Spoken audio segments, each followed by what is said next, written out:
The champ is here! The champ is here! The champ is here! The champ is here! The champ is here! The champ is here! The champ is here!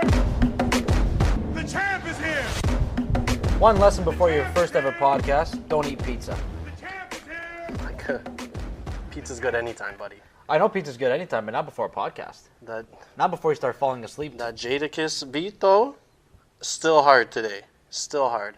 Even 14 years later, you still got it going. Still hard to speak. You can throw that in anything, really. You can throw that in a podcast beginning. You can throw it on when you're in the shower. If you need a pump up to your day, just put that on. Bro, it's amazing. There's nothing left. But now getting to the meat of the conversation, welcome to the first episode of 12 Yards Out. I'm Robert Belardi alongside Devon Imrie. Our technical producer is Matthew Stevens. We're missing our other host, Nelson Santo, this week, leaving us in the ruins. A little bit of Mo Salah preview. But we're ready, though. Yeah. Ready to grade down every group No shoulder stage. injuries here. No shoulder injuries. Ready to grade down every group stage in fine detail for the upcoming FIFA World Cup, most likely alongside rigorous debate, knowing you and I. The competition begins Thursday. You can catch the host nation, Russia, taking on Saudi Arabia at Luzhniki Stadium in Moscow at 11 a.m. CTV and TSN have the coverage. The second match of Group A, Egypt against Uruguay, takes place at 8 a.m. on June the 15th, followed by Morocco and Iran at 11, and Portugal against Spain at 2 p.m. on that day. You know what? They robbed us, man. They say June 14th it starts. We get Russia and Saudi Arabia. Come on. I know, we get one game. One game at 11 o'clock That's before lunch. bullshit, It's like man. It's like watching The Price is Right, but once. It's and that's bullshit, it. man. It's a false reality, people. No, June it's terrible. 15th it starts. Yeah, really, realistically June 15th. But we get a good game, though. 2 p.m., we get Portugal against Spain. Yeah, exactly. So at least we get a good beginning. Now, to go through all the matches, so we have that one at Luzhniki Stadium in Moscow. Other ones are happening in St. Petersburg, Sochi, Kazan, Saransk, Kaliningrad, Samara, Rostov-on-Don, Nizhny Novgorod, Volgograd, and Ekaterinburg. So those are all the cities that this is happening, hopefully for us as being Canadians and watching it from here. The west side of Russia, as many games over there as possible are going to benefit us time-wise, so we can actually get up. I mean, this is probably the best time, though. I don't mind getting up at 6 o'clock in the morning or 7 o'clock in the morning and watch a game. I'm up for work anytime you want. Absolutely. Anytime you want. I'm going to be streaming that all day long. All day long. Go to McDonald's, catch the Wi-Fi really quick. You know what I mean? Get a McGriddle. Buddy. Oh, that's the best Goes down sandwich in there. smooth. Goes down smooth. Oh, 100% it does. That, down really a hash smooth. brown, medium double-double. You almost fall in there I'm again. almost falling on this chair here Buddy. that consistently wants to play games with me right now. All right, so we'll take a look at the most coveted nations for you all in this group stage, as well as a newcomer, Panama. First time they're ever making a World Cup appearance this year. All right, so let's begin with Group A. Group A is Russia, Saudi Arabia, Egypt, and Uruguay. Top two picks, who's making it out, and why? Obviously, I think this is a consensus. I can't speak. The top pick for everybody. Come on, get it together. I'm a journalist, but can't speak. Yeah, well, I know, me too. Uruguay, for me, is going to cruise to the group. Yep. They're going to finish with all 9 points. They might face a tough test against Russia's always a strong team, or strong-ish, but they're always rough. They're always going to put up a fight, especially in their hosting. So they're always going to want to put up a fight, right? Right. I think the biggest storyline for me, though, is Suarez going to bite anybody this year? Well, I mean, he might take a nip. I mean, we might have to give him like a dog bone at the beginning of the Yeah, game. So I mean, Chiellini's not going to be in the World Cup. no more shoulders for him. I mean, so. but we won't talk about that. No. I might just watch reruns of the 06 World Cup. Yeah, I think I've already been on that bender Yeah. in terms of watching Fabio Grosso just whip it into the back corner and everyone's celebrating. But yeah, so Uruguay will finish number one. The partnership of Suarez and Cavani is just too much for the rest of the teams in the group. I agree. For me, they're also a bit of a sleeper team that can go a little bit further than people expect. Obviously, if they finish first in their group, they're still going to have a tough game. They might have to play Spain in the next round, or even France coming into the quarterfinals. So, I mean, it can be done. It can be done. Again, it's going to depend not only on their attack, their strong attack, but if that defense can hold up. So the question is not going to be if Suarez and Cavani can produce goals. We know that they can. Right, we know that absolutely. they will. Yep. But the real question is, and how it's always has been, is their goalkeeping and their defending. Godin has always been solid, but who does he have with him? So defense has always been their weakest point. Well, to your point, I would say that Jose Maria Jimenez for Atletico, they've been with each other the whole time. Yeah. I think that defense core, for two central defenders to be in a tournament for a nation, that's good. Uruguay have that set out. Maybe the wing backs can use a little bit of work, but in terms of when you got a good central core of defense and you have a few midfielders in Rodrigo Bentancur and Lucas Torreira, you have some good supporting cast. One of the keys for me, for Uruguay to go far, is can Cavani and Suarez be a little unselfish? Like, when they get into the attacking third, both of them want to score. They're hungry for the goals. That's what they're bred to do. But can they work as a team? Because we saw in 2014, we've even seen it in the Copa America, they take selfish shots when they know they can pass the ball across the box and the other person is there. They got to relay off each other a little bit more. And I think that as a unit, if Uruguay can get it together and they can really produce some good quality football, some good attacking transitions, and play with a little more possession game, that's their key. That's for those two guys to be successful, they got to play the 1-2 punch striker. So you have them going first as well, I guess. Oh, I do. Yeah, just another point. They performed very well in the past 2 World Cups. They finished 4th and in the round of 16 in the past 2. So expect them to make some noise. Even the semifinals in 2010. Yeah, I think when that dramatic game against Ghana, yeah, Luis Suarez exactly. swipes it right off the line. He gets a red card, but he saved them, and Yeah. they went to the next round. And Diego Forlan was there too for them. So yeah, look for them to make some noise. They're a sleeper team for me. I don't think a lot of people expect them to do anything past the group stage, but look out for them. Yeah, we'll look out for them. Even Egypt too, with Mohamed Salah returning from injury, especially for that shoulder injury he suffered against Real Madrid in the Champions League final, which was a major blow. We all thought at that time, okay, is Mohamed Salah going to be okay for the tournament? Can he make it back for the World Cup? And it was concerning because this has been arguably, when I say arguably, I mean really I say arguably, and I highlight that, bold it, cap it, through the whole thing. I think we get the best it, player this year. Yeah. Well, I know you get it, but I got to make that. I really have to make that down packed here. Okay. But to the point, he's arguably been the best player But this is year. he going to be fully healthy? He's going to miss the first 2 games, is it what they're reporting? That was reported. But He might be healthy for the beginning. That's what I'm hearing too. Like, we'll have to see. We'll have to see. And even when he comes back, is he going to be 100%, right? Is he going to, Yes. So that's the only question. That's the huge question mark for me. I mean, 42 also, goals in all competitions this year. Oh, it's incredible, that's incredible year. So if he can even take them past the group stage, if he can get them through the group stage and, at least challenge in the next round, there's going to be a lot of talk for him to get the Ballon d'Or. Well, this is Egypt's 3rd ever World Cup appearance, and they've never made it out of the group stage. Yeah. I think this is, you can make a compelling argument that for all the star players that are on a team that is not full of stars, especially for their nation, like we've seen Lewandowski be a part of Poland.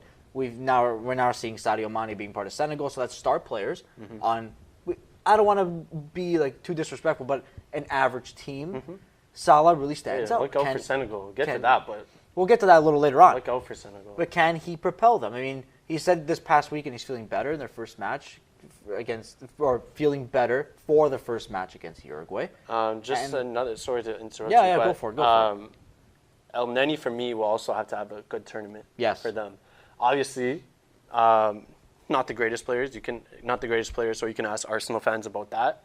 That's a whole different discussion. Yeah, I think he has a chance to do what Ramsey did for Wales in the Euro Cup. Be a distributor. And honestly make a name for himself, because obviously Gareth Bale got all the shine in the Euro Cup, but Ramsey was playing out of his tree. Yeah, absolutely. So just El Neni has this chance now.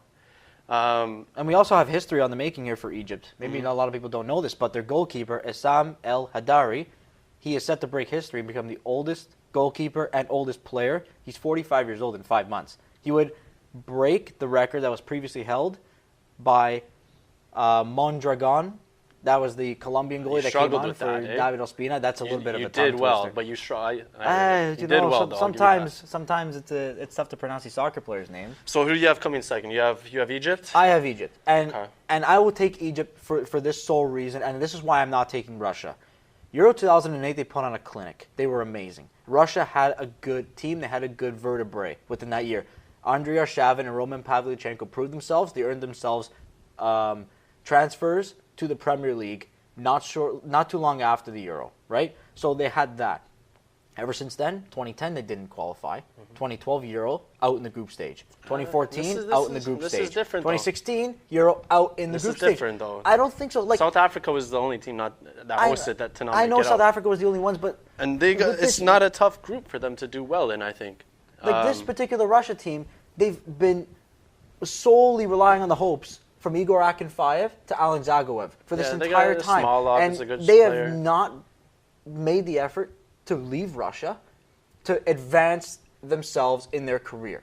So they've never made that decision. Every decision was, I'm going to stay in Russia now. And the league is not as competitive as another league. If they went to Germany, for example, or went to even Spain, it's more competitive. You develop yourself as a player. They never did that. And I don't think that Russia's going far. I really think they're going on. I think you're right. I think you're right if they're in any other group. But with this group, and since Mo Salah, I don't trust that Salah is going to be fully healthy and himself. So just based on that, for me, Russia will finish second in the group, maybe squeak by. I think they'll be able to squeak by, maybe even if it's on goal differential, or if they can. I think they can maybe beat Egypt. So now let's put this question here on the table. We know that Saudi Arabia is not the strongest nation. Will they score a goal? Not only will they score a goal, how much trouble can they cause the other teams? Now, you can't take a team lightly like this because they play with smaller nations without any stars, play with some of the greatest camaraderie that I've ever seen because there's no egos. For me, Saudi Arabia has only scored 4 goals in the 4 ever World Cups they made it in. So if they can get a goal for me, that would be an accomplishment. Yeah, that's true. All right, moving on to Group B now. We got Portugal, Spain, Morocco, and Iran. And I think this one, there's a lot more competitive nature, I guess, so to speak. So we got the reigning Euro champions, Portugal. We have a Spanish footballing nation that the word redemption definitely enters the conversation for them. It's a whole new team. Not a whole new team, but a new coach, younger team. And we have Morocco. And Iniesta's swan song, it looks like. Yeah, and this will probably be Iniesta's last World Cup. Or last ever competitive games, really, if he goes out to China or wherever he goes, right? So yeah. Well, we'll see. The last time Iniesta is really going to get to show the world, how he's probably one of the greatest midfielders of all time. So. And he's even pairing with David Silva, who's third in the Premier League with 11 assists. Iago Aspas with 22 goals in La Liga. Jordi Alba had 8 assists, and Isco with 7. Their playmaking ability within this team is just incredible. And they have distributors on all cylinders but who's to play that them? ball. Diego Costa has to show up. He has to show up. He didn't do it in 2014 in Brazil. And you know what? Being a guy from Brazil that went to go play for Spain, karma kind of bit him in the back a little bit. And now he has to show, okay, this is why I made the move to Spain. This is why now I moved back to Atletico Madrid from Chelsea. Now I have to go into this team, and I have to prove myself. And that's what Diego Costa is doing. I'm surprised, to be honest with you, that Spain didn't choose Alvaro Morata. I know he didn't have the greatest year at Chelsea, but this is a guy... Finish. Yes, he can finish. And this is a guy with good pace, and he's tall. Why not bring him? But in terms for Spain, they fell they fell in the Euro to Italy in the round of 16, but they look even better now and much more organized with manager Julian Lopetegui. Yeah. And Lopetegui's taking over Real Madrid at the end of this. They look dominant in the qualifying rounds. So you have them finishing first? I have Spain finishing first in this one. So do I. I think they're flying a bit under the radar, like you said, because of the past World Cup. Yep. And they have some of the most depth. Look at their bench. Yeah. Koke, Saul Niguez. I'm going to go through my list here because I even actually wrote it all down. Marco Asensio, Thiago Alcantara, Lucas Vasquez, and Rodrigo. Yeah, no, like I said before, new coach, younger team with Isco, Asensio, Saul, Lucas Vasquez, so they're going to be a lot quicker and maybe play a little bit different style than we're used to, And we saw Isco in the qualifying really kill Italy's by himself, so even David De Gea, we can let me get shed to that. a lot of light on him. The old saying, defense wins championships. Ask Bill Belichick, So you have, unfortunately, you have Carvalho missing the 2 games, including the game against Portugal, which is the big one. But Odriozola, who plays for I think Real Sociedad, is a solid replacement. He scored in a friendly I think last week. And obviously we know Sergio Ramos, PK, Jordi Alba, and then De Gea backing them up, it's going to be hard for any team to break them down, including Portugal with all their attacking talent. But now the conversation here is, we're going to get to this conversation again because we got two players to cover here. Ronaldo, 33 years old, is really what you think of here. Now, the reigning European champions have a lot of work against Spain, and especially in the 2016 Euro when they fell in the semifinals on penalties. Okay? This Portuguese team showed relentlessness, showed camaraderie in the 2016 Euro. Drawing their whole way there. And we have to give them credit for that, especially in the final. Ronaldo goes down, Imrie-Biasini bangs knees with him, he goes out for the game. And you think, as fans, not as only as Portuguese fans and as French fans, as ourselves, neutral fans, you really thought, oh, how is Portugal going to do this? How are they going to do this? And they go and they won it. And this is my question for Portugal. Can they stop relying on Ronaldo as much as they have before and play more as a team? Because if you do that, you create the element of deception. Not only is the ball going to go to Ronaldo, it will. Well, of course we all know that. He's going to find himself in the right positions. But can you use that deception? Get the ball at the Gonçalo Guedes. Get Andre Silva involved. Give it to the players and trust them. That's how you say his name? I would have butchered it. So I think so. Well, you know what? We're going to have to ask Nelson what we could have asked him, and he decides to stay home. Good for you, because I was going to say his name, and I probably would have butchered it. So good for you. Oh, I'm giving it a shot, and hopefully some Portuguese people are listening. They'll be able to correct me, if anything. Yeah. Obviously Ronaldo's the main man as usual, and this might be his last World Cup.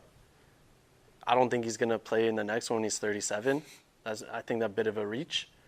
And obviously the Ballon d'Or motivation. If he has a really good tournament and takes his team maybe to the semis or the finals, which is not out of the question either. No, absolutely not. I don't think they're good enough to win, but I didn't think they were good enough to win Euros either. So you never know. They did pull in Italy in the 2016 Euro. Tie every game, just go to the knockout round with 3 points. Yeah. And there you go. You go all the way. You really never know. And a lot of their players are in form. Bernardo Silva is coming off an amazing season with the record-setting City team. Yep, 6 goals and 4 assists this year. Obviously, Ronaldo winning the Champions League. And Jean Moutinho. Guedes, however you say that. Guedes. I'm sorry. Guedes. I'm sorry. It's going to be a tongue twister. I told you. But yeah, he's been in form in their friendlies. Even with... it's too bad Andre Silva had a Valencia poor season. Yeah. Andre, don't talk about Milan, but Andre Silva's had a really poor year. But you never know. Anything can happen in the World Cup. He can make a name for himself there and really come to his own. Now, with Morocco... I don't give any of them a chance, to be honest with you. That's fine. Morocco. I do give them a chance to create some problems. It's not going to be entirely clean. I mean, Morocco are pretty decent. They have Mehdi Benatia, who leads the line. If they can make it past the group stage, which it is unlikely against Portugal and Spain, but if they can, that's an incredible accomplishment.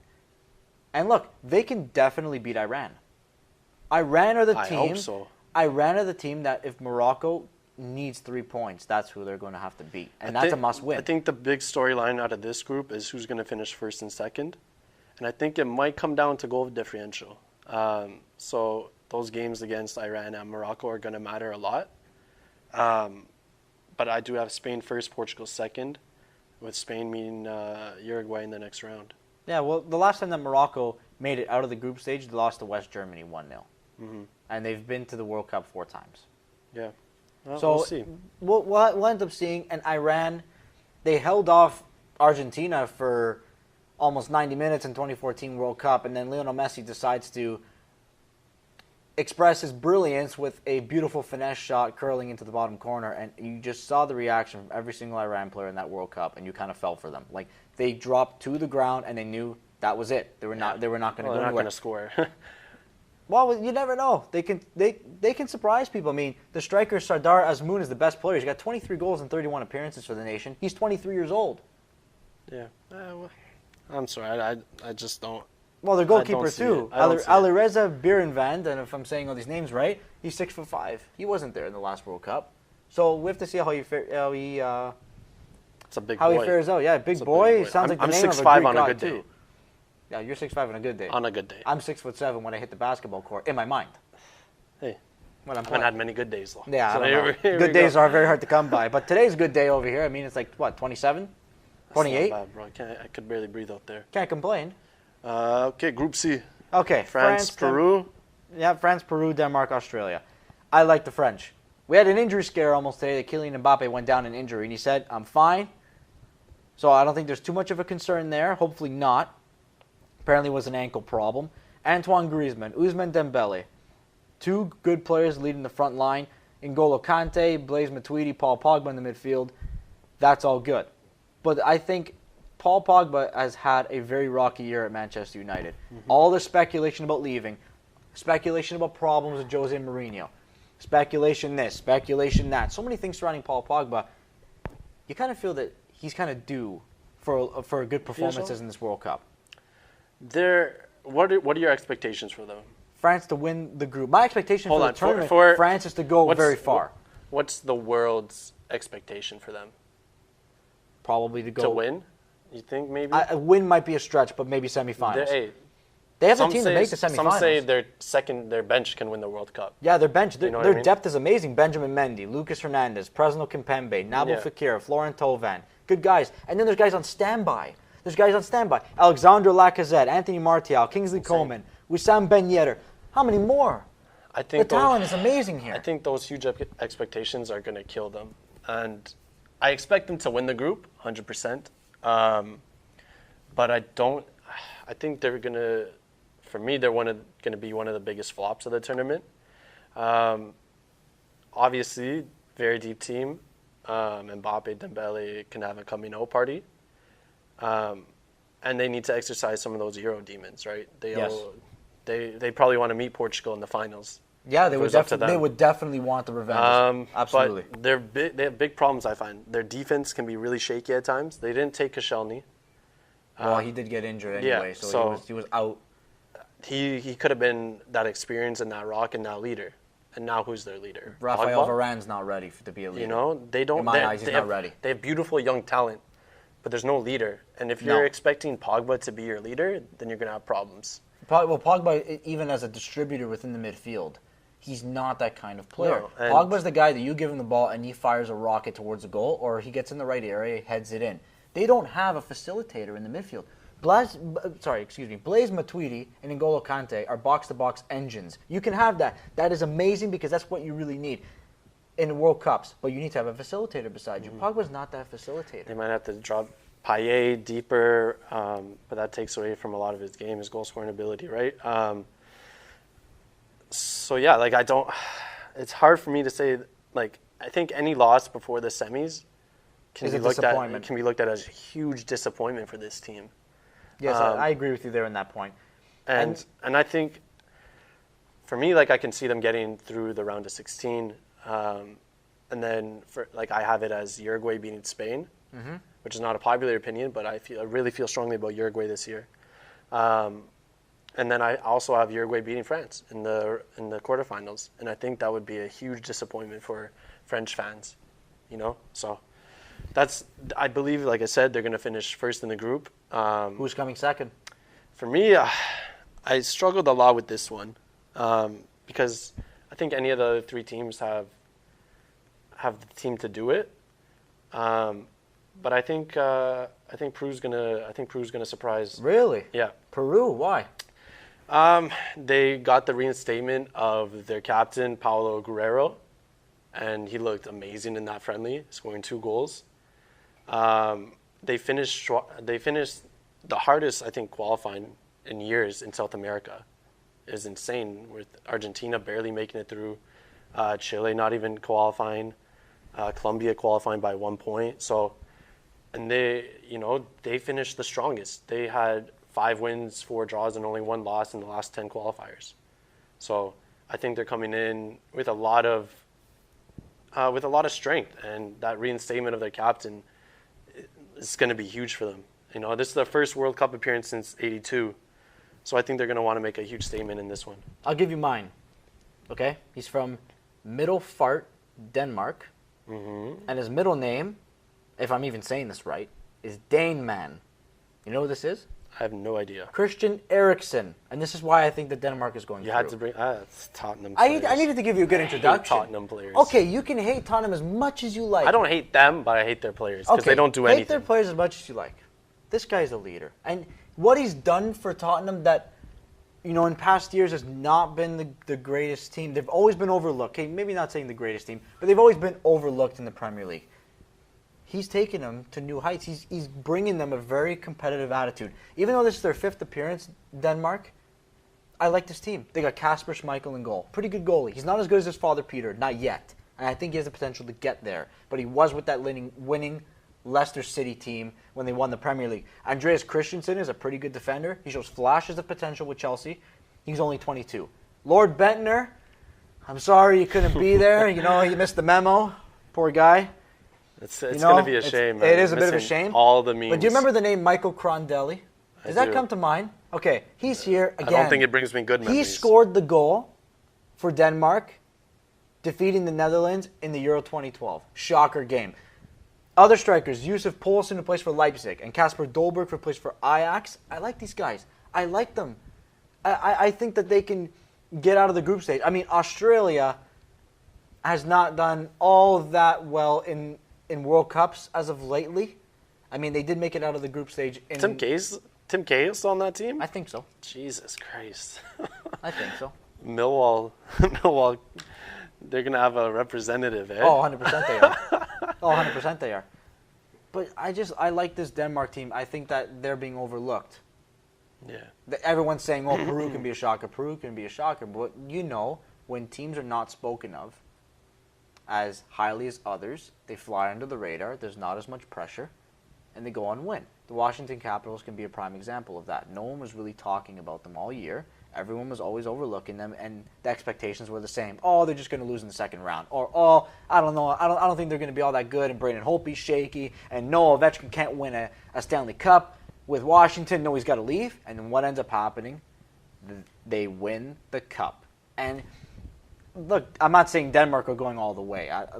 That's not. I hope not. That's not in the cards. I would question a lot of things. Okay, but why not? What would be different if, let's say, Denmark went all the way or Iceland went all the way? That'd be amazing. Rob.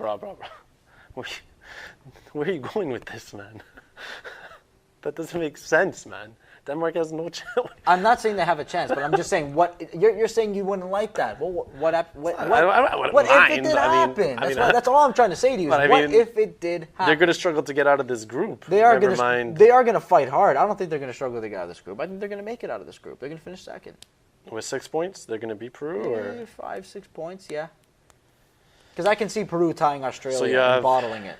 You have France. France first, Denmark second. And then Peru, and then Australia? If my memory serves me right, that's what I did for my bracket. Okay. Peru is right there. You need to change your bracket. I think my bracket's fine. Okay. You need to relook over yours. All right? I got to make one, man. So you didn't even make one, but you're talking about I still got to make that, man. Okay. Busy times, man. Yeah. Graduating tomorrow. That's big I know news. we're graduating tomorrow. That's big news. Oh, huge. Okay, Group All right, D. let's move on to Group D. Argentina, Iceland, Croatia, Nigeria. Now, you mentioned France would be the biggest disappointment, right? My pick is Argentina. Okay? Lionel Messi is the reason why they still have hope. Do you remember when he retired from international football? Yeah. And Argentina were going through their qualification rounds and all their games, and they just looked like they had no leader at all. Yeah, everything was all over LeBron, the place. He is the guy to get things done, and everything circulates around Lionel Messi. And he's arguably one of the greatest players of all time, if not the greatest player of all time. He's the GOAT for me. Next to Ronaldo. He's the GOAT for me, too. But his nation has suffered, losing a World Cup final. He himself was part of that. He's also been with his nation losing 2 Copa America finals. This has been one of the worst times to be an Argentina fan. How many finals do you have to lose? He's never won a trophy for them. He's got 4 Champions Leagues. But how can you not cheer for Messi when his sons Thiago and Mateo are singing on his Instagram page? I need to play this. I need to play this for you. Let's hear it, buddy. I'm scared. I'm really scared. I don't think you should be scared.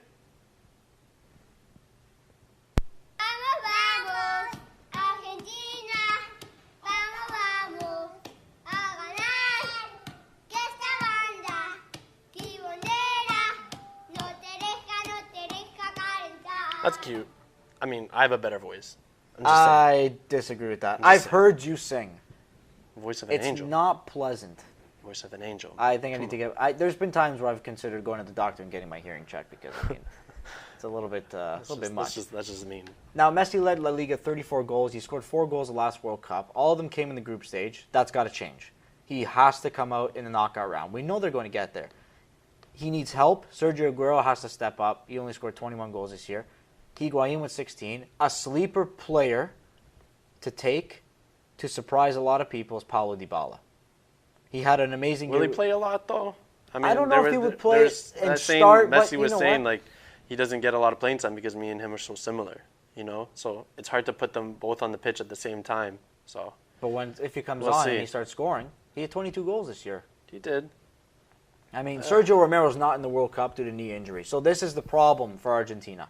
Always has been, even with him. Even he's with him, not I the know. greatest, No, yeah. he's not the greatest. But here's the problem. There might be a claim that Franco Armani should be the new number 1. Defense and mid are the weak points. Lo Celso from PSG will be there. Angel Di Maria.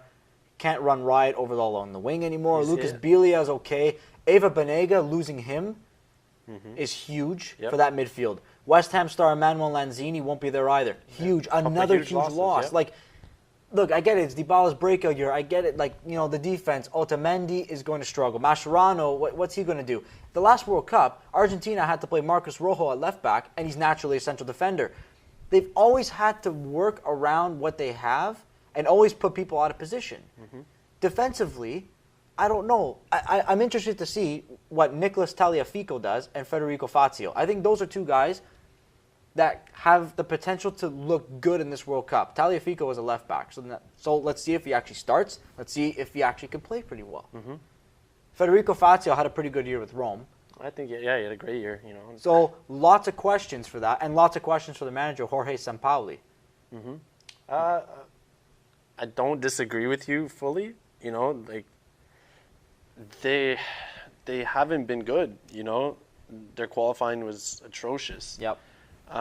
Messi had to save them against Ecuador. Yeah, but I do think they're going to be so hungry to get back to the finals. Obviously, losing heartbreak with the real Super Mario. Screw Balotelli. The real Super Mario saved them. Mario Götze saved Germany in the 2014 World Cup. If only Higuain could have finished 1 or 2 opportunities. If only. He plays so well for his club. He can't do anything for Argentina, though. Nothing. No, I agree with you there. It's a struggle watching. But I do think, despite what some people consider the group of death, I think they will top the group with all 9 points. But they won't get a lot of rest, I say 7. Yeah? They win against Iceland. They win against Nigeria. They tie Croatia. Because now this is my take for the second place. Croatia is coming out of this group. Because if you really look at it, this is probably Luka Modric's last World Cup. I mean, Croatia's best ever finish was 3rd in 1998. And with Modric, with key passing, dribbling, concentration, vision, accuracy, shooting, you name it, he's 32 years old. So looking at his average, I looked at his average in La Liga, 7.29 for match rating every game. For the Champions League, 7.02. He's consistent. Oh, he's had one And of he's his got- best years of his career. Oh, absolutely. He's got Ivan Rakitic and Mateo Kovacic. Brozovic as well, Marcelo Brozovic from Inter. Ivan Perisic is good as well. Mario Mandzukic is a workhorse. Marko Pjaka is good. Andrej Kramaric is good. Daniel Subasic in goal. Dejan Lovren leaves the back line with Domagoj Vida, who's another guy. And Simi Vrsaljko is a good player to watch. He's been really good with Atletico this year. But for me, I also have Croatia finishing second. But the big question mark for me is where are they going to find the goals? Kalinic had a very poor year with Milan. Mandzukic is not the most consistent striker in the world. But Mandzukic, you can feed him the ball, and he's a He huge can finish. aerial There's threat. no lie. There's no denying that. But this is why he's not a constant starter at Juve. He's still inconsistent. His whole career he's been like that, except maybe at Bayern. I would argue he's not inconsistent. I would say that his fitness levels are wearing down just because of his age. He's in his 30s. He can't run around the midfield like he's 25, 26. That's at least where he plays for Juventus. But he's a central forward. He's the finisher for Croatia, and he knows his role. I think he can provide you the goals that you need. And Andrzej Kramaric is doing really good for Hoffenheim. He has been for the past couple of years. Mm-hmm. And their defense, I think, is a little overlooked, too. They got Domagoj Vida, who is just a tower center back there. He's the one with the ponytail, the blonde ponytail. I believe, yeah. I believe so, yeah. He's a bit of a beast. Like, I don't know about you, but when I'm going up against defenders, you got confidence against some. I would be intimidated by that guy breaking my legs if I was an attacker. Okay? We'll see. My surprise team that might come out of the group is Nigeria. You know, I think this is a World Cup. Usually African teams do quite well in the World Cup, and I think this is going to be the same, you know. Although I have Croatia advancing, I think Nigeria can be that team to finish second as well. That kind of surprise second place team. There is a good case for that. Again, if they were in another group, they would qualify. I think they would finish second in any other group. But they were drawn. Sorry, I can't speak again. They were drawn into maybe the group of death, considered by some people. Well, they also got drawn into a group with Argentina again for the second consecutive World Cup. They had to deal with Lionel Messi the last World Cup, and their goalkeeper didn't even move on a free kick. Well, he did. He was about to go dive, and then he stopped because he thought he was going to miss, and Lionel Messi scored a sublime free kick. But I think just, you know, their jerseys are gorgeous. They have the best jerseys. That alone should give them second place. It sold out in 3 minutes in the UK. That alone should put them in second place. But, like, obviously, you know they're going to be quick. They have Ahmed Musa for Leicester, Victor Moses on Chelsea, Iwobi. They have all these fast young players, but they also have the experience, you know, and they've been to so many World Cups. And a lot of the players are still there, you know. So they have a lot of that experience and a good mix of youth. And I think they might be able to make some noise. Iceland, unfortunately, it's not going to be a popular opinion maybe, or the most liked one because everyone loved Iceland in the Euro Cup. They were the Cinderella story, obviously. Beat England 2-1. And that chant is just incredible. I want to see more of that. I want to see that every time I wake up. It still dumbfounds me that a country with 330,000 people in it can make a World Cup and put all this money and create a system, and all year round they can't even play outside, and they have to do this indoors. And Canada can't put together a World Cup contending team, let alone do well in qualifying. I'm still dumbfounded about this. That's a story for another day. They can't I think you and I will probably go on a rant for another day because I'm already beginning to heat up. My body temperature is going to start boiling in about a second. Jesus Christ, buddy. Don't stress that much. No, I try not to. I try not to. So, yeah, Iceland's going to be the neutral's favorite team. All the neutral fans that probably don't have a team to cheer for, other than myself maybe, because Italy's not in the World Cup. But unfortunately, I'm sorry, Iceland, I can't cheer for you this year. Can we play the chant? Can we listen to that chant? Full slow hand clap. I don't mind at all. I don't mind. Can we put that on? It's just going to motivate us more, that much more. Get a little something going here. You should play this in your house. Unless an advertisement comes on YouTube.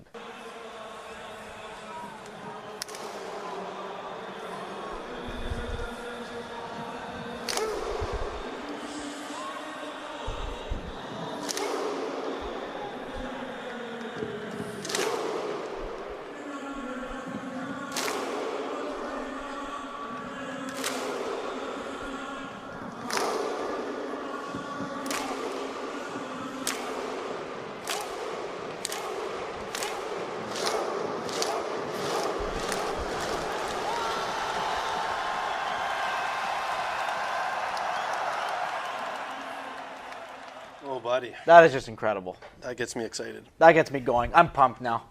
Yeah. I've woken up even more than I was already woken up. Okay.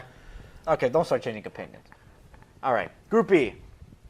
Another favorite is in this group. Brazil, Switzerland, Costa Rica, and Serbia. Personally, for me, I like Brazil coming out of the group.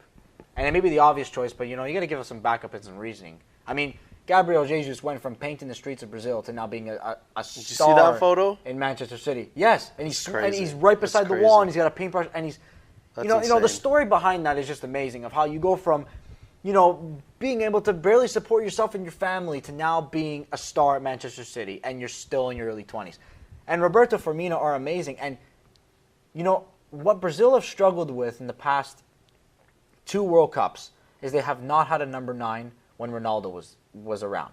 A number 9 clinical finisher gets in the right areas. Since Ronaldo, you mean? Since Ronaldo. They had I believe it was Lucas Fabiano. That was his... Luis Fabiano. Luis Fabiano, sorry. Him, Fred. In 2010, Fred, oh God. Fred. Not this year's Fred. I know. I thought he made the team this year, and I got it confused. And I'm like, oh, this guy's a midfielder, and he plays for Shakhtar. Oh, he's going to United now. And he's going United. It's going to be huge. Good move. Actually, it's a pretty good move.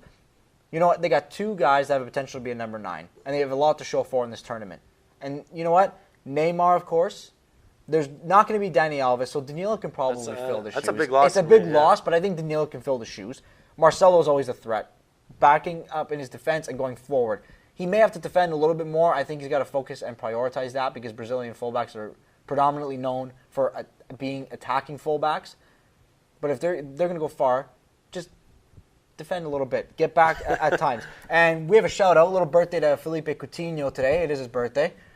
So we should do that. And Colombian, video they did, I saw at their training session today. Covered him in cake. And a little bit of cake on his feet, on his head top. All that good stuff. And another birthday shout out to Davinson Sanchez for the Colombian international. It's his birthday as well. Yeah, I got the same. Obviously, Brazil. They're my pick to win it all. I just think they're too strong this year. This is probably their best team since the Joga Bonito days, since they had Kaká, Ronaldo, Ronaldinho, Rivaldo, all those guys. This is their best team since then. I'm not saying they're as good, but they play that style again. It's beautiful to watch.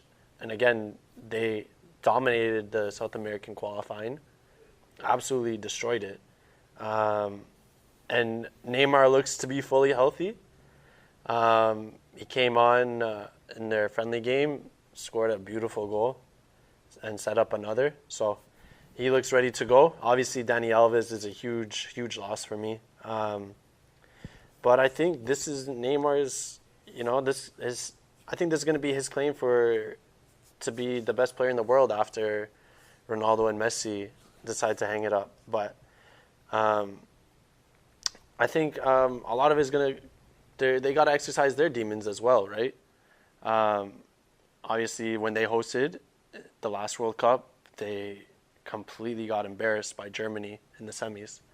And that was brutal to watch. Yeah. I felt terrible for them. But a lot of those, basically that whole team is different compared to then. Neymar obviously suffered that back. He broke his back when Zuniga came through his whole back and destroyed. And they lost Thiago Silva. For the semifinal, so leadership was gone. Yeah, so they're missing so many guys that day, and they're going to want a lot of redemption, Oh, absolutely. And you know what? Like, guys like Casemiro, I think, and Felipe Coutinho, Willian, the midfielding core, even Douglas Costa, who's an electric winger and midfielder along the wings, that midfield is going to be crucial to their success. And the way that they shut down other teams in the neutral areas and punish them. And I don't think they're solely reliant on Neymar either, No. when they were in 2014. They have a lot of other talent going forward. Coutinho wasn't there in 2014. Firmino wasn't there. So just added them, and then obviously Willian is there. And they're all in form, Firmino's coming off an amazing year with Liverpool, even though I hate to say that. But Coutinho had a great year at Barcelona, great half year. Neymar's fully healthy. Gabriel Jesus, like you mentioned, had a great year at City. Even Ederson, the goalie. Ederson, they have two really good goalies. Ederson was part of Manchester City, and Alisson, who is part of Roma. And they've both shown that they can really compete for the starting position. They'll probably go with Ederson. He is the taller guy. Yeah, and even without Neymar, I think this team can do really well. But to reach that next level and actually win the World Cup, they're going to need Neymar to be that star that he is. So I think if they can reach the final, I think he can also be top goal scorer. Even Gabriel Jesus be one in the mention for top goal scorer. So we'll see. So you're giving us a little teaser then, for the next group? Okay. So before we get there, we got second for this group. All right. This is a tough one, I think, because I might have a surprise choice for you. Switzerland is mine. Okay. I think I'll take Switzerland because I think they have a good core and they know how to make it out of a group stage. Stefan Lichtsteiner is a good fullback, much like Ricardo Rodriguez is. Xherdan Shaqiri, who's actually apparently made contact with Liverpool, and Granit Xhaka are good midfielders. Joseph Dermidj, Breel Mbolo with his good pace, and Haris Seferovic are pretty good forwards. losing to Argentina in 2014 in the round of 16, they should probably make it there again. I think that their experience being in a group stage can get them out of it. And Xherdan Shaqiri always has some sort of wonder goal, and I think it's going to happen again because every time we see top 10 goals in each of the championships, whether it's a Euro or World Cup, he's always seems to be. Is that going to be enough for them? Just a wonder It's not just the one player.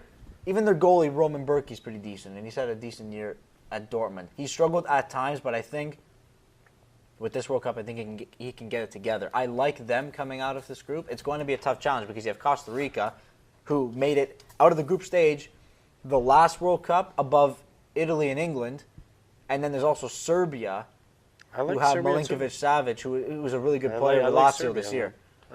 I like either Serbia or Costa Rica to finish second, third. I'm not sure which order. I actually have Switzerland finishing last. I am going to go with Costa Rica finishing second.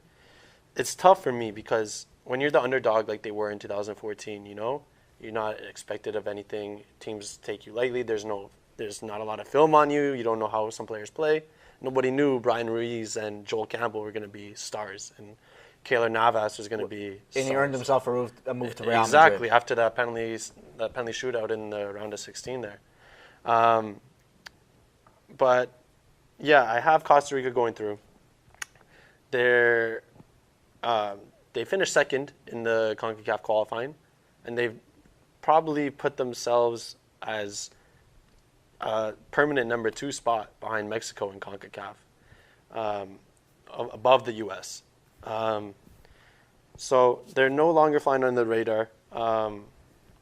But that's why I think that they're not going to do well.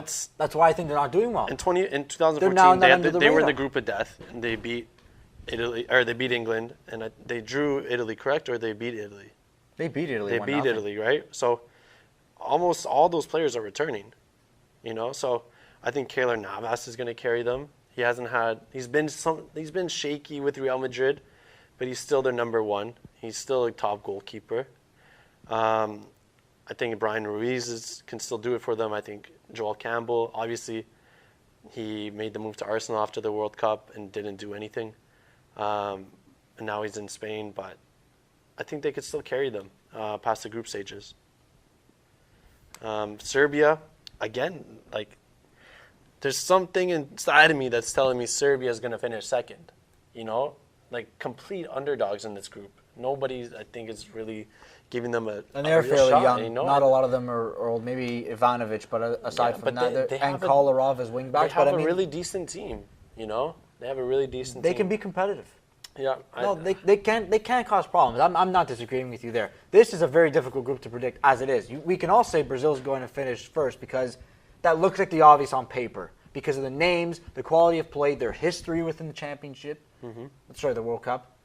But to pick a second place within this group, it's very difficult, especially when these teams can arguably match up in the same way. And the way that they play, obviously their play styles are different.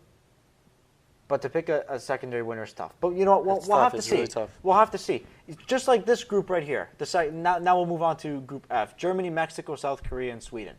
Okay, before you even start with that, now you got to tell me who you think is going to be the Golden Boo winner. Oh, my favorite, Thomas Muller.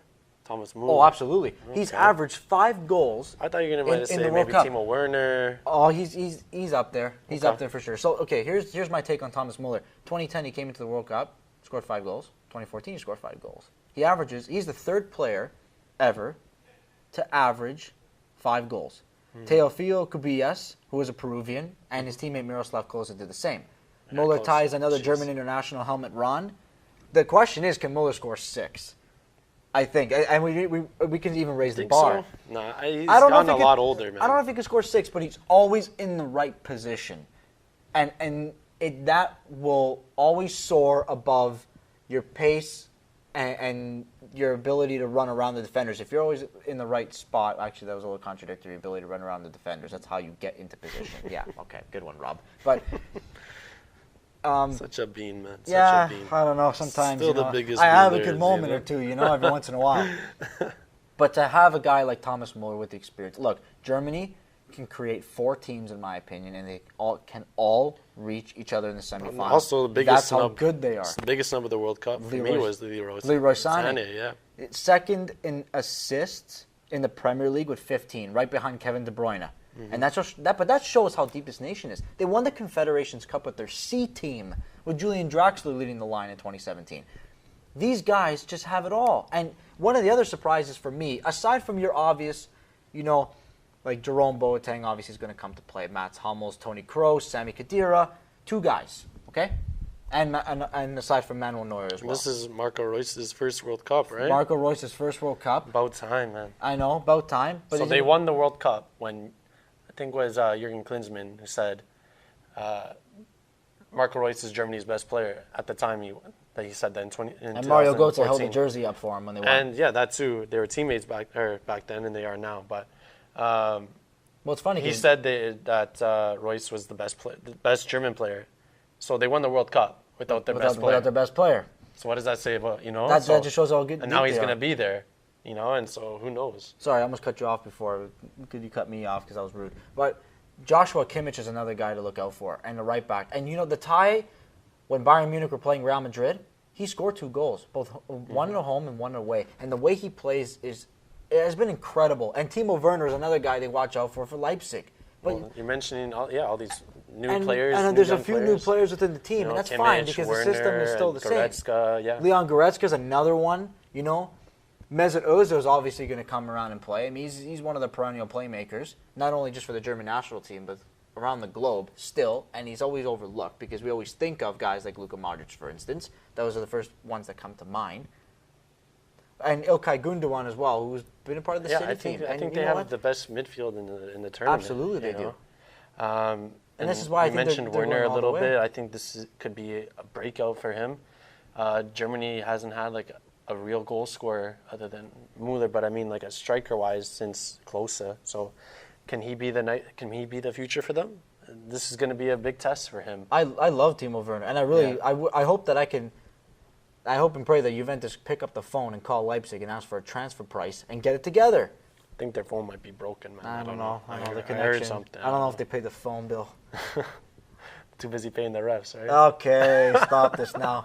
On a podcast, do you think you're going to chirp me about Juventus? You cheer for AC Milan. All right. The only problems I have with Germany is obviously their expectation is to repeat, right? Or at least make the finals again.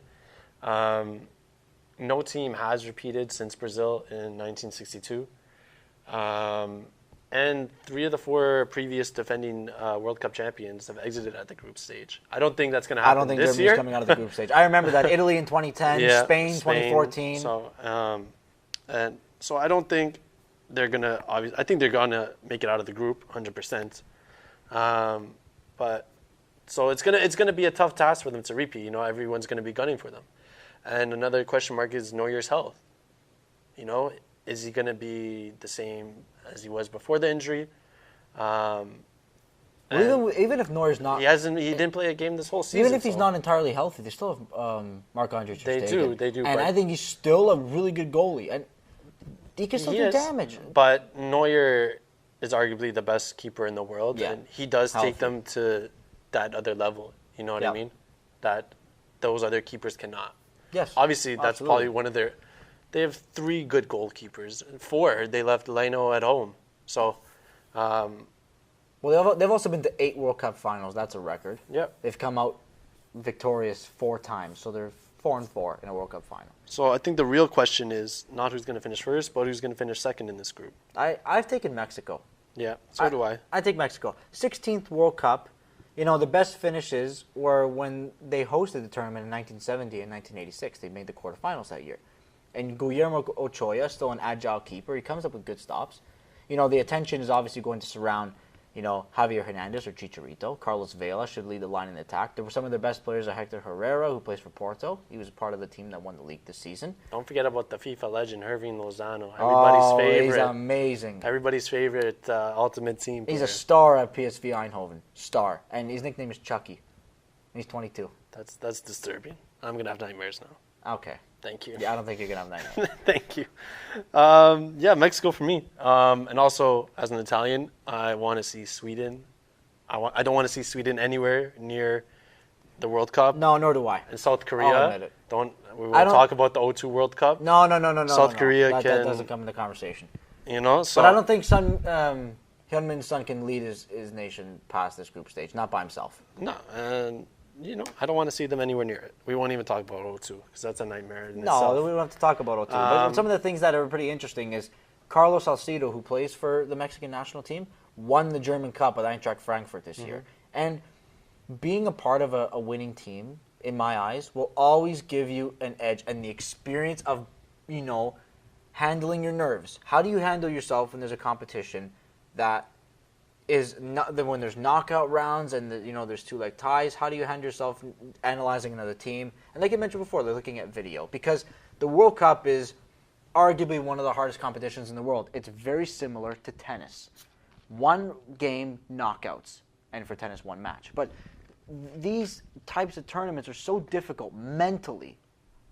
On top of it, the physicality behind it, to do that. And being a part of a team that has gone all the way, especially a team like Eintracht Frankfurt beating Bayern Munich in the final 3-1.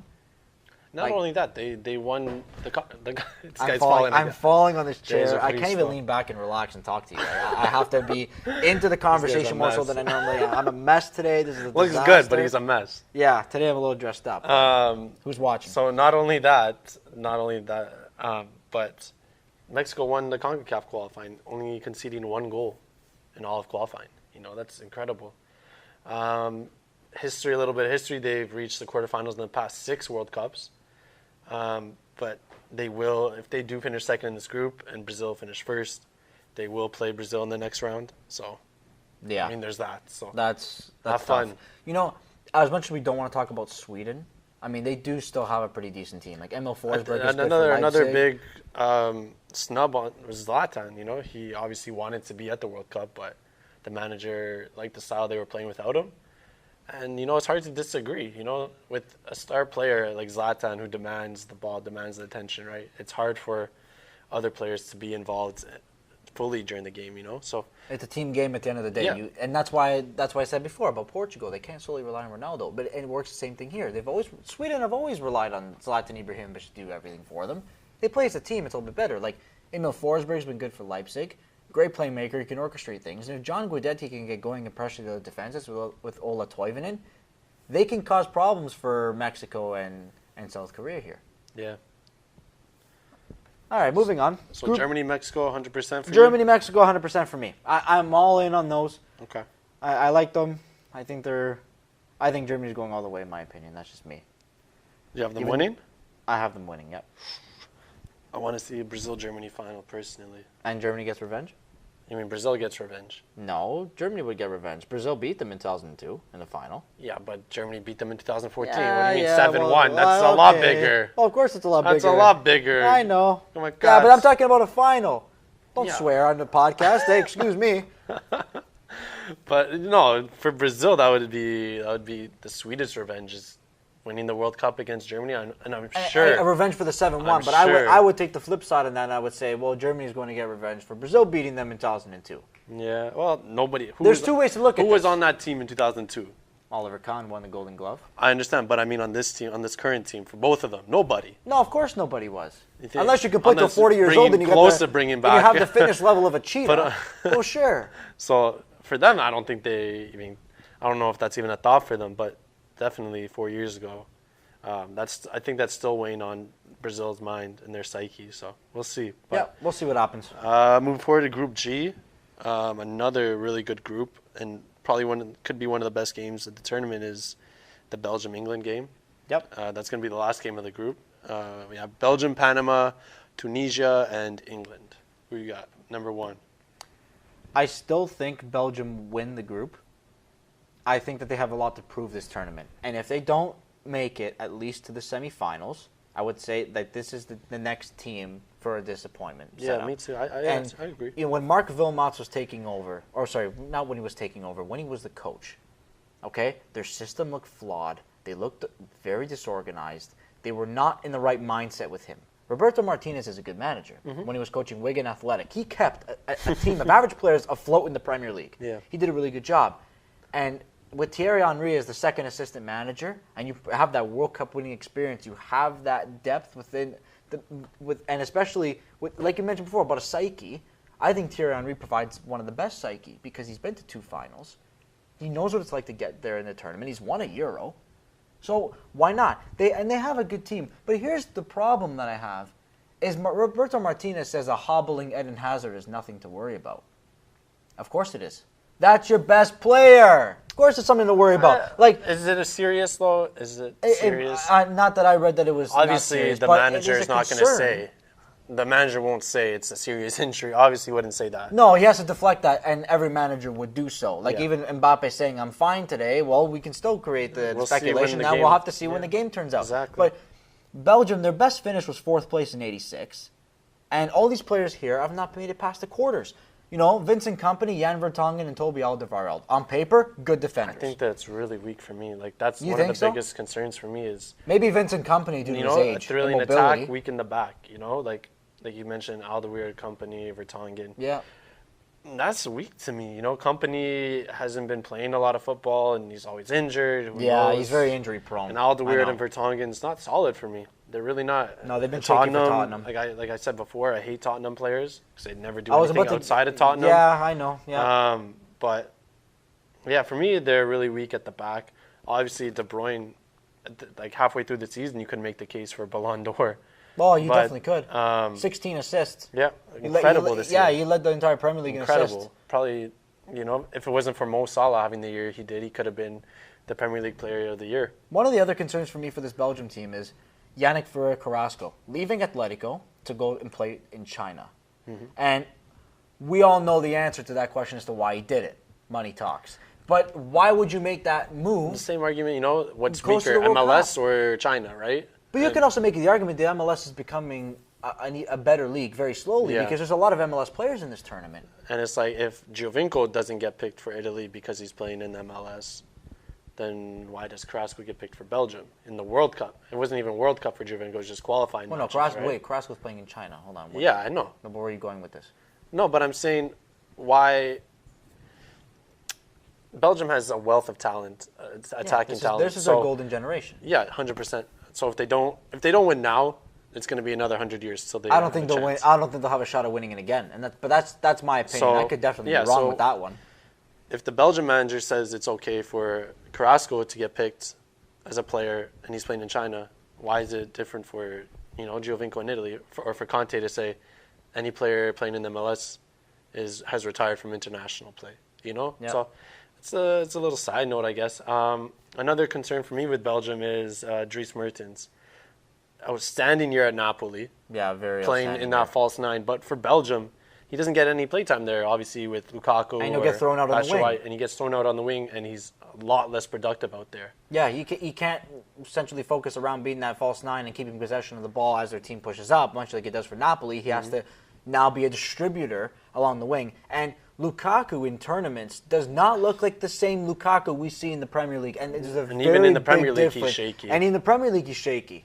Yeah, so And he's not a consistent guy. I don't Yeah. like their attack Again, all that much. same I think question Batshuayi has the opportunity to be a better forward than Romelu Lukaku in the long run. yeah, he's still a young guy. He can turn it on maybe later in his career, but for right now, like, I don't trust their goal scoring ability. Like you Nor do mentioned I. Lukaku, so they're my pick for the biggest flop. But I'm asking, prove me wrong. Yeah, absolutely. Prove me wrong. Second in the group, I have England. I don't like England, but with this group, it's hard to say anybody else is going to finish second. Is Prince Harry going to watch this with Meghan Markle? I hope. Are they going to sit down I with just a, want her. in That's the, it. That's in the TV? That's all I well, wanna way to see. make that known to the public eye. I mean, you can keep that one discreet, eh? You couldn't slide in the DMs. Now you Never. just got to put it out there. Never one of those. I hope she's listening. Okay. All right, Um, Megan. Thanks for so- tuning in to a podcast that you probably never heard of before. Anyway. I think they could run into a little bit of trouble. Panama and Tunisia. I think Panama's going to be fighting for their lives. I think this is going to. Yeah, first They're going to World be Cup. hungry. They're a tricky opponent. Tunisia is a tricky opponent, and they need goals from Kane. Harry Kane scored 30 goals this year. Yeah, For but what does Tottenham. he do for My England? case is he's going to be better than Wayne Rooney for England. There was too much hype around Wayne Rooney for England. He never produced. But and I think Harry Kane's doing damage in terms of friendlies and qualifying. I'm glad he is. I'm really glad he is. Because but now we need to see on the big stage. Exactly. If you score 30-plus goals for your club team, you should at least be able to perform for your national team a little bit. Come on. He's a proven finisher. He is, but not for England. But now here's the time. Here's the time. Harry Kane, you're listening. This is your time. Get in there and prove everybody wrong that doubts you. Because, in my opinion, he's better than Wayne Rooney in terms of finishing. He gets himself into the right spots. I like the way he plays. I think he has a lot better chance to do with England. Now, going back to 66 for 1 second, and I'll explain to you why I'm doing this. The core of the English team was from West Ham, right? Okay. And Bobby Moore led them all the way. And, of course, there was other key players like Bobby Charlton, who played for Man United. But this particular England team revolves around Tottenham. Harry Kane, Dele Alli, Eric Dyer. You know, you have players that are centralized around this team. The chemistry already is there. That's a start. Now can Raheem Sterling, who had an amazing year in Manchester City, we can say that about pretty much the entire team. But he doesn't perform well for England either. Can he do it now? Yeah. It's going to be a big test for them. It's a huge test. Jordan Henderson, can he be that Steven Gerrard-esque out there in central midfield? I'm not comparing him to Gerrard by any means, but I'm saying, be like the Gerrard. Lead your team. Can they do that? Yeah. And their midfield's not the greatest to me, I think their defending is the worst part. Coming from the days of like Scholes and Gerrard and Lampard playing together, like Beckham. And then, and then they have this. And then also, their defense, it's not the greatest. They didn't pick Joe Hart, who I don't think deserved to be there anyway. No, and I think that was the better decision. Yeah, but these younger goalkeepers are going to need to prove themselves. Yep. Joe Hart was a proven goalkeeper in some people's eyes. And goalkeeping has always been the huge thing for England. Remember David James, that blunder. Who else did they have? Paul Robinson. Lasted one World Cup. Their goalkeeping has been a disaster. So they're going to need some kind of solid goalkeeping. They need consistency with the goalkeeping. They never had that. They need to have their defenders need to have some faith in their keeper, and they haven't had that in forever. I don't see Panama or Tunisia causing too many problems. I think Belgium does finish first. Again, this one can come down to goal differential. Or the last game is between Belgium and England, so that's going to be an absolute cracker of a match. Wow, way to express your inner Martin Tyler there, buddy. Should I go with Alan Smith or Jeff Shreve? Should I just go run around the sidelines and give you injury updates for the next 45 minutes? That's going to decide the group, that game, I think. They might both be on 6 points. They could have similar goal differential at that point, and whoever wins that is going to take the group. Yeah, I agree with you. Now, moving on to the last group. This, as we even spoke before we came on to the microphone, we spoke that this is the group of death. And it really is. Poland, Senegal, Colombia, and Japan. They're so similar within their nature. If you said to me any combination of two teams that would make it through, I would say, I could see that happening. We would go back to second-year stats class and have to go through the entire thing. Pull out the T-sheets. They're not four great. There's not like a standout team in this group, but that's what makes it exciting. You could say Colombia, but they're not at that upper echelon as their teams are, right? Neither is Poland, and obviously Senegal is. I would argue that Colombia is a little bit up in the upper echelon simply because they have the experience. And who could forget the James Rodriguez goal against Uruguay in 2014? Well, that was their breakout year. Him and Falcao are going to need to be great again. Yep, and Yuri Mina, I'm excited to kind of see if he's going to play because since that Barcelona transfer move, he's an incredible player. But James Rodriguez has to be the catalyst here. He really has to. And he has to drive this team, take the helm of the ship and steer it in the right direction. Because if he doesn't, who's going to? Yeah. And they have Carlos Sanchez in the middle, who's a great midfielder. He can boss the middle for them. Carlos Bacca should be on the bench, if I'm not mistaken. Yeah, ex-Milan. Thank you. I don't like him anymore, but I don't like him too much. You don't like anybody who goes to Milan and leaves. Nobody on Liverpool, no ex-Liverpool, no Inter. You're not afraid to express your bias here. Not at all. That's good journalism. But I do have Colombia finishing first in the group. Like you said, they have the strongest team, I believe, in this group. They struggled to qualify, but they did play very well against the top two sides in that qualifying, which was Brazil and Uruguay. They performed the best against them out of any other team in that qualifying group. They have great young defenders. It's no more the Christian Zapata days. And the James and Falcao And Mario partnership. Yepes. Yeah, and those none guys. of that. They're young defenders, and they're good defenders. Santiago Arias is another one too. He's pretty good. So yeah, James and Falcao, that partnership is going to need to be on point again. And Juan Cuadrado's got to be as efficient as the Juan Cuadrado that we do know to be efficient. And you know, he's a pacey winger, and he's still got it, and he's really quick. Yeah. He's another guy with some experience in that team that can really drive you far. Now, I think that this one can go either way between Poland and Colombia going out of the group, and I think that To finish first? Yeah. Okay. Yeah. It's a bit of a teeter-totter with that one in terms of the decision, because, you know, on the flip side of us talking about Colombia, Poland can very well top this group very 100%, easily. 100%. Robert Lewandowski, of course, that's your marquee man on the team. Yeah. Now Zielinski for Napoli has always done really Lewandowski finished with 16 goals in qualifying, which is the most in qualifying for this World Cup. And yeah, continue. My bad. I just had to stick that right in there. Throw your statistics. I had to in. stick that right in there for you, buddy. We do not shy away from statistics here in this podcast. Now you have Glick, who plays for Monaco, that's been a pretty decent defender. And you have Lukas Piszczek, who's always consistent. Yeah, top players He is all around the always consistent, and he's always been there for Dortmund when they've always needed him, and he's going to be there for Poland when they need him. And Wojciech Szczesny has been developing himself over the past 2 years very well in Italy in terms of a goalie. Gigi, under San Gigi. Yeah, under Gigi, and even with Rome being the starter. Yeah.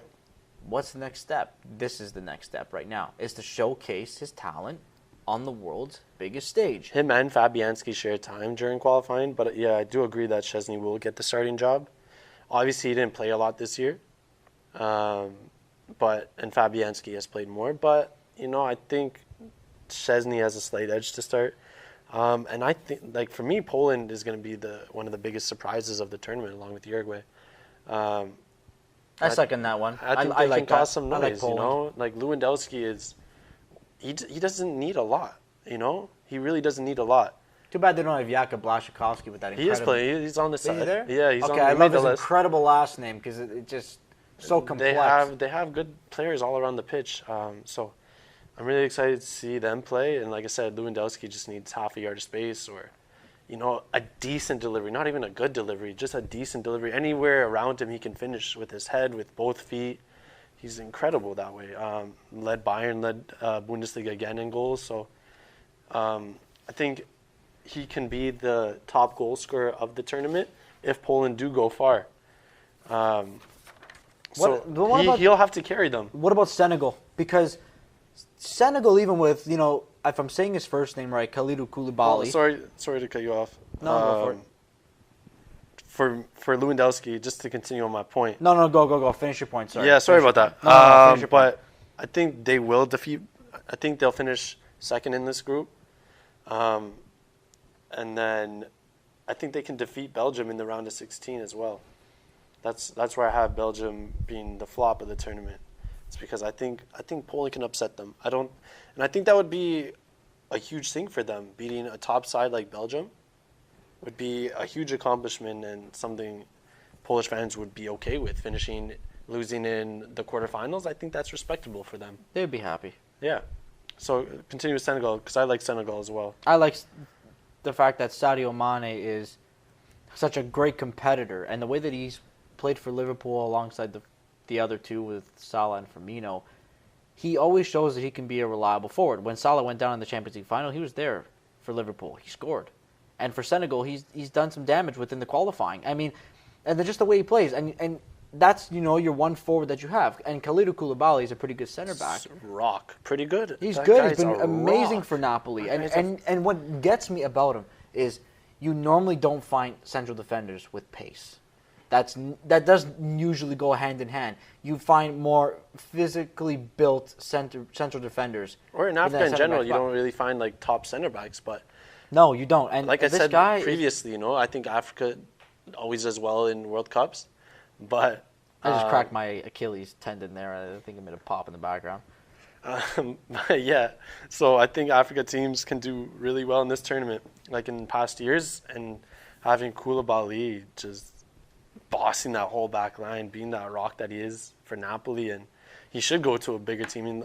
But some people may consider Napoli a big team and like an ending destination. But Koulibaly he's incredible for me, and like you said, Mane in attack doesn't get much better like that. So, but unfortunately, It's hard for me because, like I said at the beginning, this group, I can even make a case. Japan might go through in second. I don't think they can finish first. Shinji Kagawa still rocking it over there, and Okazaki for Leicester. So you never know. This group is really tough to decide. This is the most unpredictable. But if I'm gonna put my finger down on the table and just say, okay, I'm gonna put my prediction through this, I'll say Colombia comes out on top and Poland second.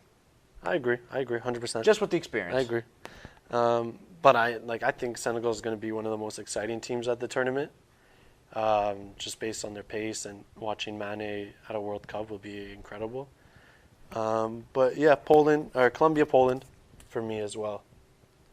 Well, we'll have to see in terms of when it ends up transpiring throughout this group stage. Because, we could sit here and talk like experts and think that we know everything when really I think anything can happen. I think the Polish midfield is also very I think Zielinski from Napoli can have a standout tournament as well, and Grigoriak, I'm probably butchering that name. Krykowiak? That one. Yes. I'm not Polish. Well, he played for Sevilla. All my Polish friends, their last names, really good. Yeah, their last names destroy me. Well, the C and the Z go hand in hand, and we never know how to pronounce that. So I think we need some Polish lessons. I think if they make it out of this group and play Belgium in the next round, I think they can shut down De Bruyne, and then, and I think that's their playmaker, their huge playmaker. They would just play an agitating style of football, where they would just bother the other team. For me, Hazard shrinks in the big moments. He didn't have a good World Cup last time around. Does his brother? Because they brought Thorgan Hazard. Yeah, but does his brother? I think Belgium underperform again. I say the same thing though.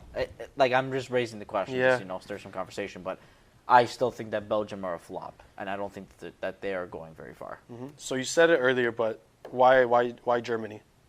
Experience, depth. Depth is one of the things that I label a lot of teams in this tournament.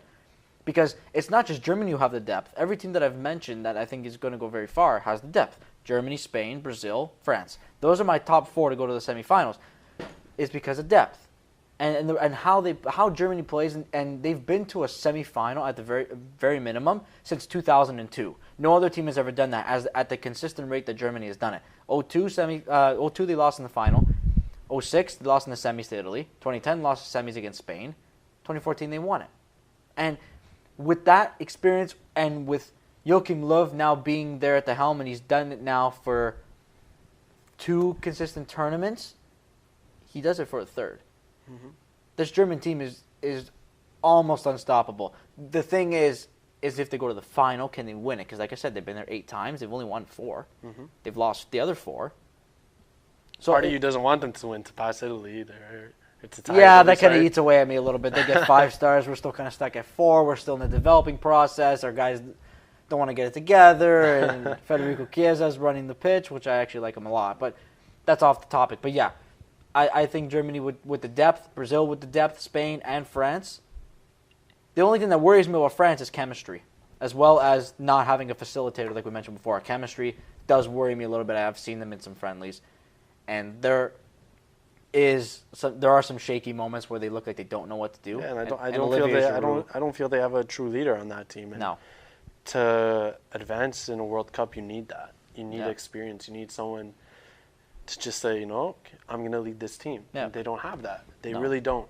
And Pogba, if you want to lead, he's the type of player to go on social media after a game, and if he has a bad game and he reads headlines or he reads his Twitter feed or his Instagram and he sees people bashing him, that's going to affect him. That affects him.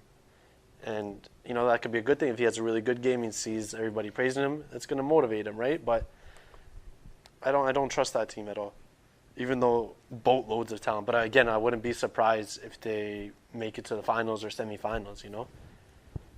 Yeah, we'll definitely see what ends up happening in terms of that. Another thing that I'm interested to end up seeing, I'm going to pull this out of my bag here. We're going to hear some rattling like popcorn in the background. Because I have to write this one down. Don't get me hungry, dog. Don't get me hungry. I'm already there, man. Adidas have a new energy mode pack. So now this is going on to the cleats. We've seen in 2010 that the Nike Mercurials were the headline cleat. And then in 2014, we had the collection of the Adidas Battle Pack with Messi's Adi Zeros, the F50s, Predators, and the Nitro Charge 11 Pros with all the dots. Look like they're all polka dotted. Mm-hmm. Now we have the Adidas Energy Pack, which includes the Adidas Nemzes in orange, Adidas Predators again in yellow, and Adidas X in blue. That's some of the best stuff at the World Cup is seeing the players' cleats. That's some of the best stuff at the World Cup. And it can roll with the jersey. Like if you're with the French blue and you wear the Adidas Predators in yellow, that just complements one another, and it just looks good. Looks good on your feet. Stands out, yeah. It's just such an aesthetic to watch that when you see the great players wear these cleats and then they're doing all these trick moves, really kind of gets you going as a fan, because then you say, well, yeah, there we go. These are the cleats that I want, and then you go out and get them. Yeah. Okay. So I'll give you my top four really quickly. Who's gonna make semis? I got Brazil and then Uruguay, and then I have Brazil beating Uruguay in the semis. Yep. And then on the other side, I have Germany and Argentina. We get a little rematch there, and I think Germany does beat them again, unfortunately for Messi. And then a Brazil-Germany final with Brazil winning. I'm not going to predict the score. I don't want to jinx nothing. That's me. I'm superstitious. But yeah, Brazil for me is winning their sixth title. They're just too much, and they just remind me so much of playing that samba style again. They remind me so much of the 02 team and teams in the past. And they just have a great mix of youth and experience. They've been there before, like most of their players have been there before, but they also have these young guys coming up, you know? So they don't rely on Neymar like they did previously, and I think he's going to have an outstanding tournament and truly lead this team and lead Brazil to another World Cup title. They finally have a top striker, and two actually. You know, you could argue Firmino and Gabriel Jesus both can start, and then Willian as well, and Coutinho, and Casemiro, and then their back line. You could put. They have three solid center backs. They have two solid goalies. I think it's just too much, and I think they need some redemption from 2014. I think Neymar wins the golden ball. I think he's the best player at the tournament. And it's really his coming out party and showing the world that he's going to take the reins after Messi and Ronaldo retire or leave. I don't think Messi will leave, but maybe if Ronaldo leaves Europe in the coming years. But I think he's the next one up, and he's going to prove that in this next month coming up. So there you go. That's the predictions. That's it. That's it. Now we're going to tune in on Thursday at 11 o'clock in the morning and watch Russia take on Saudi Arabia. And then we'll go from there. And next week's episode will definitely compile of all of the recent matches that have occurred. We will look at what happened in each match, where some teams went wrong. We will look at the results and then make further predictions into the group based on those results. I'm going to personally wait off on the golden player or the best player award because I'm not there yet. I don't have a definitive answer for that one. But we'll definitely tune in and we'll look at all the games this weekend. We'll all try to watch it all through work, and we'll go from there. So did you like this episode? Like our first episode? It was good? Yeah? No?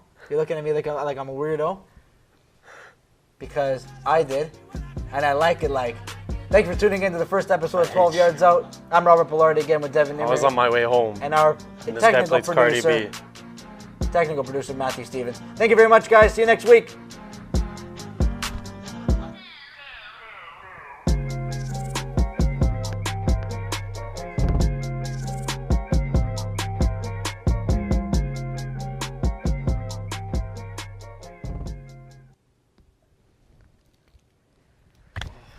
Holy shit.